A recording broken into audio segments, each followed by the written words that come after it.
Hey everyone, thanks so much for joining me for Chronicles and Collecting, where I'm going to open the Riobot NERV Anti-G Weapon Shiryu Prototype Unit 1 Kai Black version from the Evangelion vs. Godzilla promotion. This figure came out in July 2017 and retailed for 18,519 yen, or about $140 US at the time. So this is a figure I've been looking forward to for quite some time.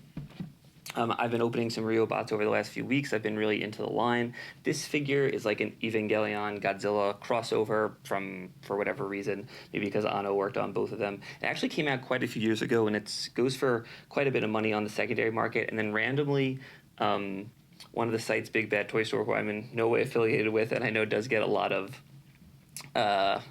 complaints, and many of those deservedly so. But probably about a year ago,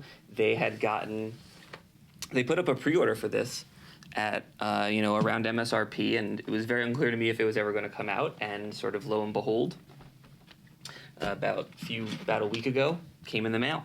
And so there's actually two versions of this figure. There's like an all black one, and there's a silver and green one. I have the black one. I didn't see the pre-order show up for the green and silver one. After the black one shipped, then I saw they added to their database. I don't know if it was ever actually for sale, and they do both go for quite a bit of money. I've been pretty happy with the Riobots. I had a little complaint about the Jehudi Zone of the Enders base, but that was about it, and really enjoyed the time boken that I looked at. So let's take a look at this. This thing is really cool. It looks like its head fell off in transit there, but that shouldn't be a problem. So yeah, this is really nice. It's basically like let's get this over here. It's basically like an Eva, but in the form of Godzilla.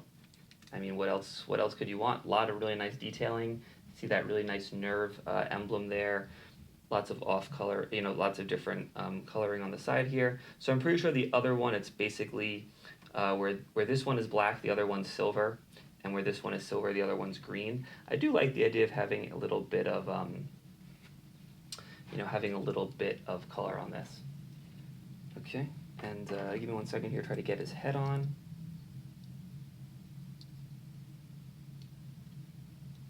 Well, whatever. We could.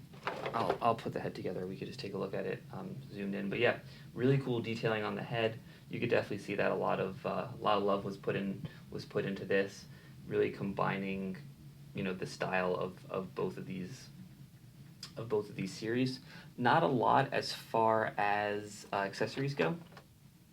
You got these anti-kaiju blades, and if you look really closely, you can see it written on there.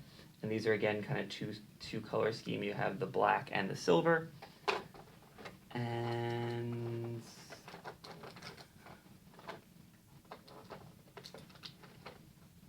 not quite sure what this is. Looks like it's maybe a piece of a tail or something. I don't really know. There's only one of them as far as I could tell, so shouldn't be too hard to figure out. And then you just have two extra hands, and each of the hands has 4 fingers. So yeah, not a whole lot to this figure. It's really nice. There you go. Got the head on real quickly there. But yeah, it's really nice, really detailed. Not very heavy. Doesn't seem like there's a whole lot of metal in it. It is, for what you're getting, it is a little expensive for, whatever, $220. And considering that, you probably have to pay double or triple that on the secondary market. But I'm going to do some posing real quickly, and I'll come back and see if I, have some final thoughts.